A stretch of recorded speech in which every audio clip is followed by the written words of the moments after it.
Good afternoon, Saitlanders. How are you? We hope that you are well. As always, I open these videos staring at the controls here on my laptop's monitor, on my laptop screen, because I'm never sure that things are working. I don't know. This stuff doesn't come easily to me.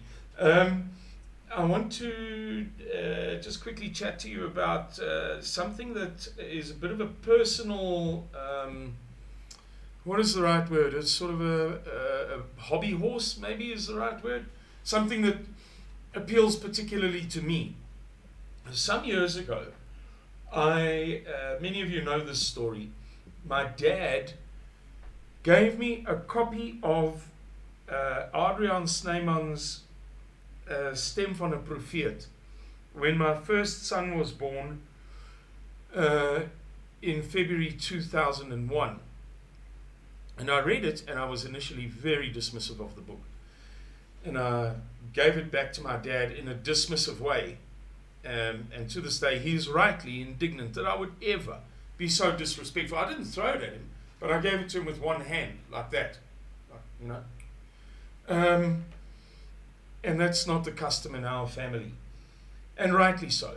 But I just thought, what a load of rubbish. And then I was appointed the project manager of the entire Nelson Mandela funeral project years before he passed away.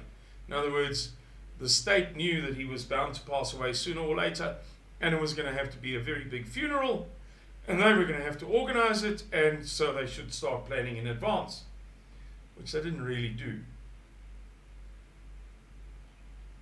It became a last-minute scramble. But when I was briefed to be that project manager years in advance, I'm trying to think now, 2000, about 5 years in advance, almost to the day, the person who briefed me used 3 phrases that I could vaguely recall from that book that I'd read 7, almost 8 years previous.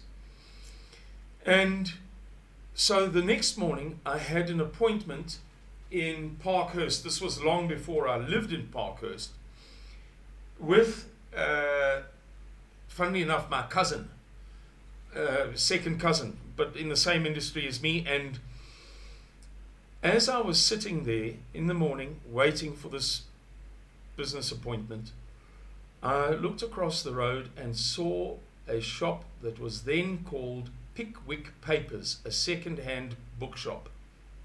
And I thought to myself, I wonder if they've got Stem van 'n Profeet, or Voice of a Prophet by Adrian Snyman. Perhaps I can look up these phrases and see whether they're true. You know, it's bizarre, uncanny, surreal, beyond real. And I ran across the road, found a copy of the book, went back to the table at the Pavement Cafe at which I was sitting, waited for my my cousin to arrive, discuss business.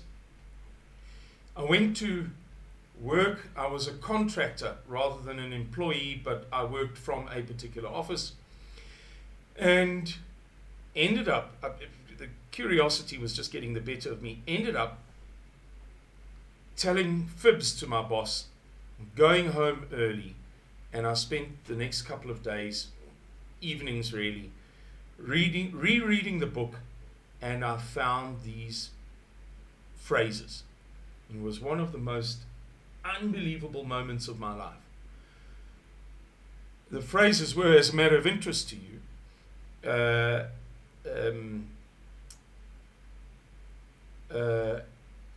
the world deems him a saint.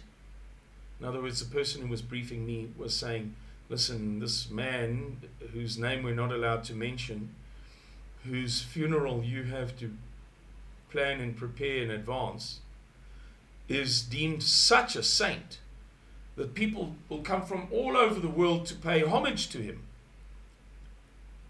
That was the second phrase. And the third was, he'll lie in state in a glass coffin. And I took that to be, that was enough for me. I was convinced.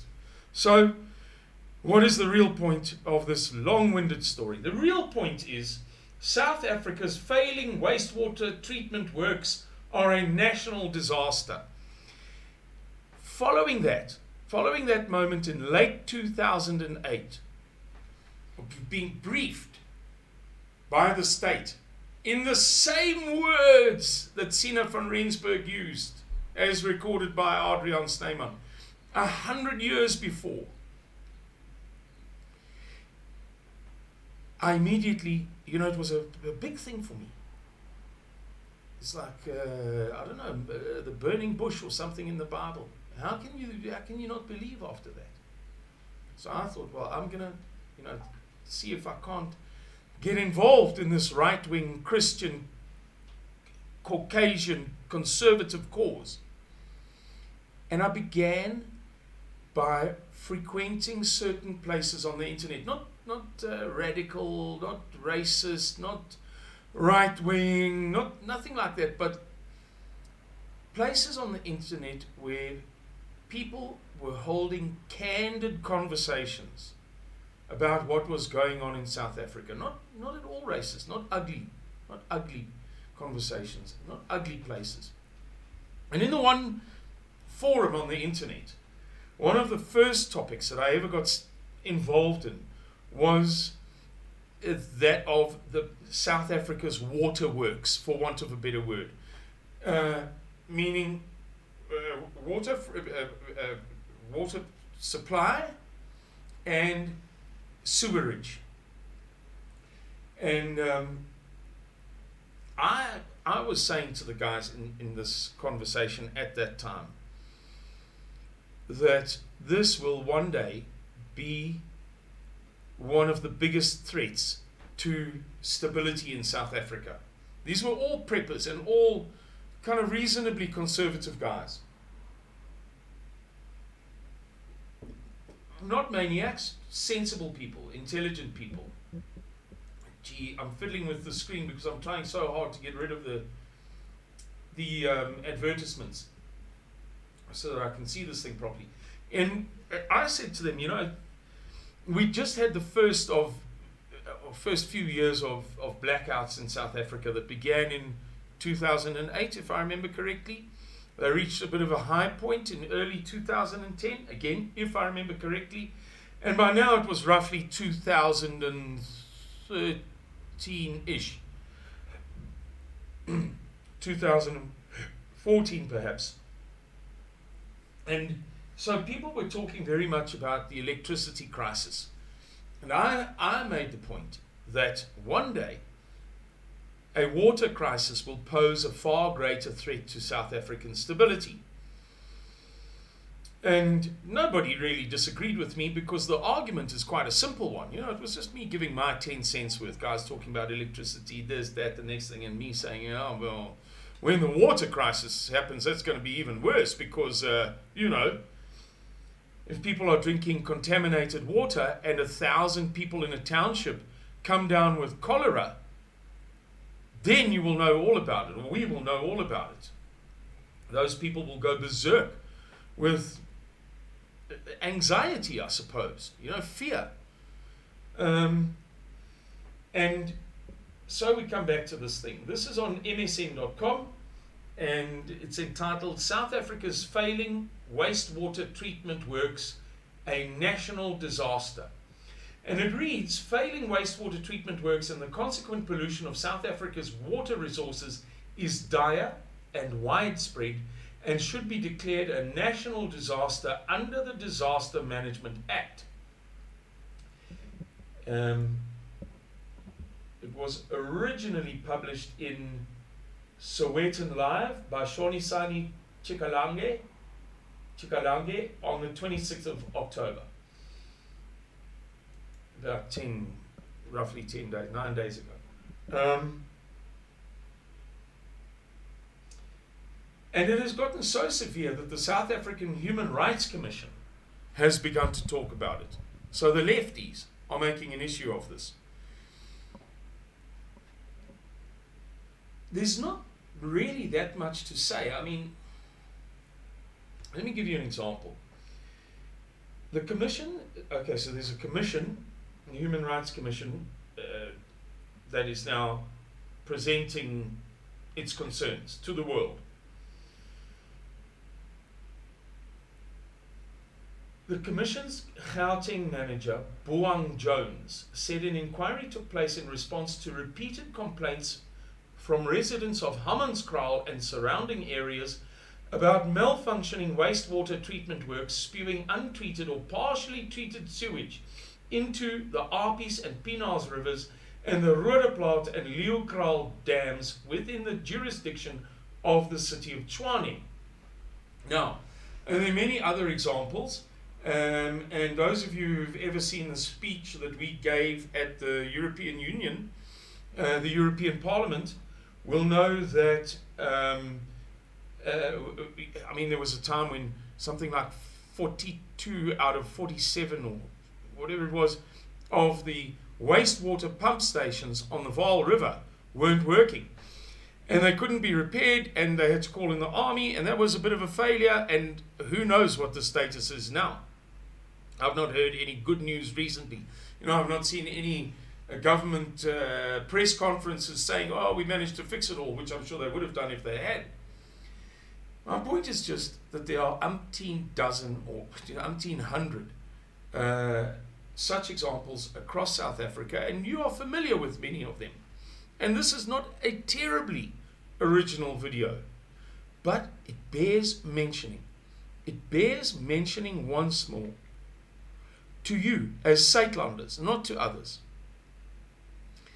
that there are specific salient threats to the stability of South Africa.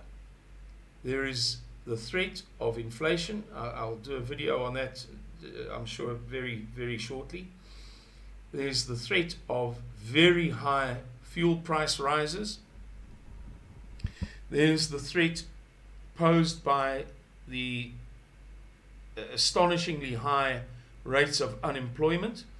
There is a threat implied by the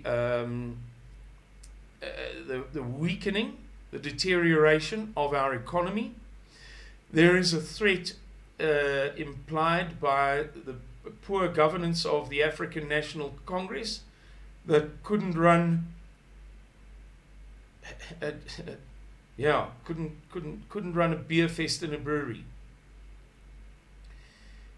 And this is another one, and it's worth you guys knowing it. It's worth it because we Suidlanders, we conservative Christian Caucasians, should be the most well-informed people in South Africa.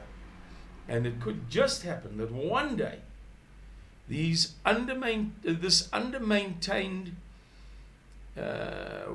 water and sewage system, fresh water and wastewater and sewage, the whole spectrum of water and water-related stuff, could crack under the weight of age and in the absence of poor maintenance, in the absence of good maintenance. And it could lead to very many people being harmed. And that just could be a contributing factor to greater instability in our country. Guys, thank you very much for listening to this long video. Thanks for listening to the long anecdote at the beginning. Hope you appreciated it. If you liked the video, please press the like button. It's good for the algorithms. And share it far and wide. Okie dokes. Cheers, everybody. Bye-bye.